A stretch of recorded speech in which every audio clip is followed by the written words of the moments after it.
창세기 9장 8절에서 17절까지의 말씀입니다. 9장 8절에서 17절까지의 말씀입니다. 제가 봉독하겠습니다.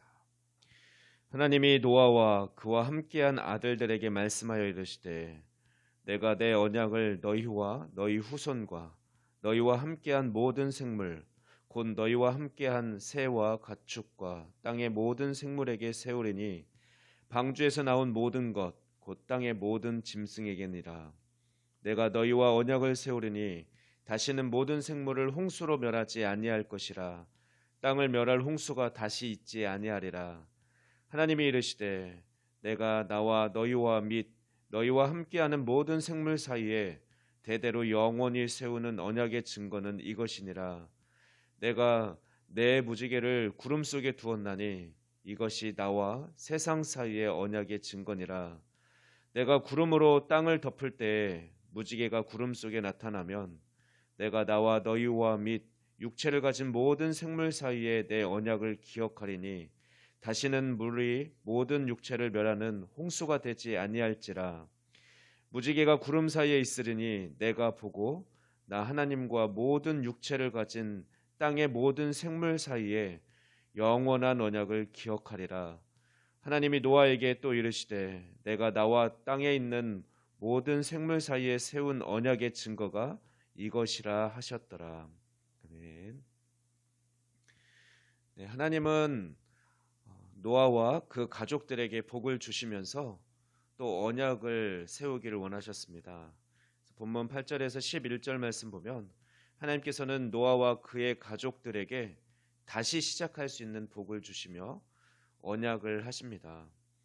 하나님은 노아와 그 가족들뿐만 아니라 심지어 동물들에게도 그 대상이 언약의 대상을 삼으시고 약속을 해주십니다.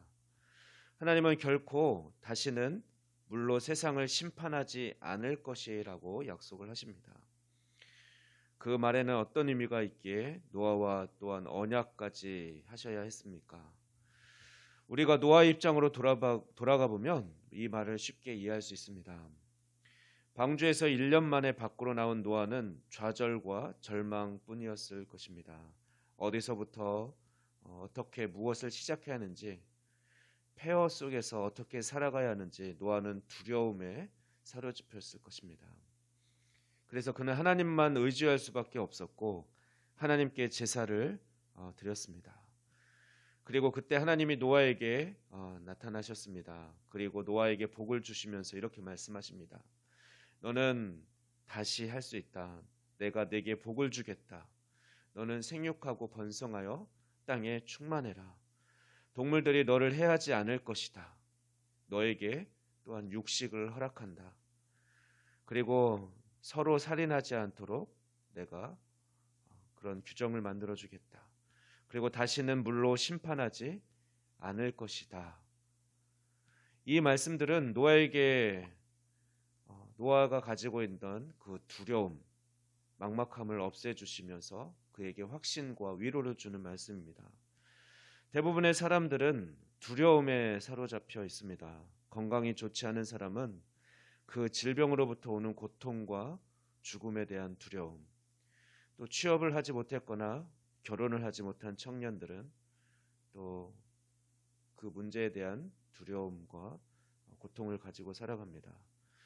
또 그런 청년을 둔 부모 역시 그런 불투명한 미래에 대한 자녀의 미래가 정해지지 않은 것 같은 그런 불투명한 미래에 대한 두려움을 가지고 있습니다.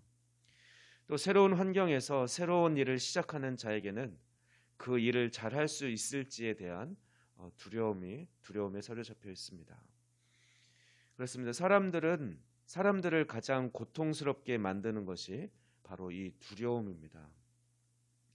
노아도 이런 두려움이 있었습니다. 파괴된 세상의 현실을 보면서 그가 가졌던 감정은 두려움과 공포, 그리고 미래에 대한 불확실한 마음이었을 것입니다. 그것을 잘 아시는 하나님은 노아에게 나타나셨고 그리고 노아의 마음을 언약을 통해서 안심시켜 주십니다. 걱정하지 마라. 나는 내 하나님이다. 내가 나를 신뢰하고 나를 바라보면 이 모든 불안과 염려, 근심과 걱정은 다 사라질 것이다. 그리고 새로 시작하라. 나를 의지하고 나를 바라보고 새로운 세계를 만들어 가거라. 그것이 바로 11절의 말씀인 것입니다. 우리는 오늘 본문에서 하나님께서 노아에게 언약해 주실 때 주목할 사실이 있습니다. 우리는 단지 무지개에 집중하는데 그 언약을 하나님께서 다시 물로 심판하지 않겠다고 하신 약속의 증거를 무지개로 해 주셨지만 무지개를 보고 언약을 기억하는 주체가 노아가 아니라 사람이 아니라 또 짐승도 아니라 바로 하나님이시라는 것입니다. 하나님은 세상에 대한 두려움이 생길 때마다 노아가 그리고 오늘날 우리가 무지개를 보고 하나님의 약속을 기억하라고 말씀하신 것이 아니라 하나님 스스로가 내가 내 무지개를 구름 속에 두었고 그것을 보면서 너를 기억할 것이다. 이 약속을 반드시 지켜줄 것이다 라고 합니다. 사실 무지개는 그 전에도 있었습니다. 그렇기 때문에 무지개의 개념을 따로 설명하지 않으시고 노아에게 내 무지개를 구름 사이에 두어서 너와 약속을 지켜갈 것이다. 사실 구름 속에서는 빛의 각도만 다르면 계속 보일 수도 있습니다.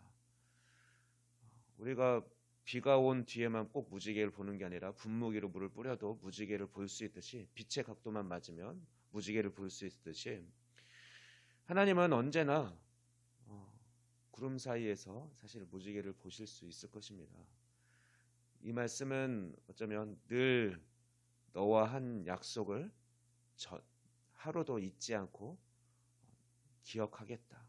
너와 함께 하겠다라는 의미의 약속인 것입니다. 신실하신 하나님은 당신이 먼저 우리 인간에게 복을 주시면서 연약한 인간을 위로해 주시며 약속해 주셨습니다. 그리고 그 약속을 신실하게 이루시기 위해 무지개로 그 증거를 삼으셨습니다. 물론 노아 입장에서도 무지개가 보일 때마다 그 약속을 기억하셨겠죠. 그런데 그때는 언제입니까? 대부분 비가 이슬비가 내리거나 또는 비가 내린 이후에 갤 때 무지개를 보았을 텐데 그때마다 하나님이 약속해 주신 그 약속을 기억하고 또 신실하신 하나님을 다시금 의지하는 그런 좋은 징표가 되었을 것입니다. 그런데 하나님은 우리에게 무지개보다 사실 더 확실하고 더 큰 약속의 증거를 우리에게 주셨습니다. 바로 예수 그리스도이십니다. 하나님이 예수님이 우리 죄의 문제를 해결하시기 위해서 친히 이 땅에 하나님이신 예수님이 이 땅에 친히 오셨고 또 십자가에 죽기까지 순종하신 것보다 우리를 사랑하신다라는 더 큰 증거는 없습니다. 우리는 예수 그리스도의 십자가 그 보혈을 기억하며 하나님의 약속을 확신할 수 있습니다. 또한 우리와 언제나 함께 하시는 성령님께서 또한 그 증거입니다. 그리고 지금 우리 손에 있는 성경 말씀이 또한 하나님의 언약의 기록입니다. 그렇습니다. 하나님께서는 노아에게는 무지개를 언약의 증거로 삼으셨지만 우리에게는 너무나도 분명한 언약의 증거들을 더 많이 허락해 주셨습니다. 우리 이 언약의 증거들을 바라보면서 더 이상 두려워하거나 또는 불안해하지 마시기 바랍니다. 하나님께서 세상 끝날까지 영원히 우리와 함께 하시며 우리를 붙들어 주실 것입니다. 포기할 줄 모르는 하나님의 강력한 사랑이 오늘도 우리를 붙들고 계십니다.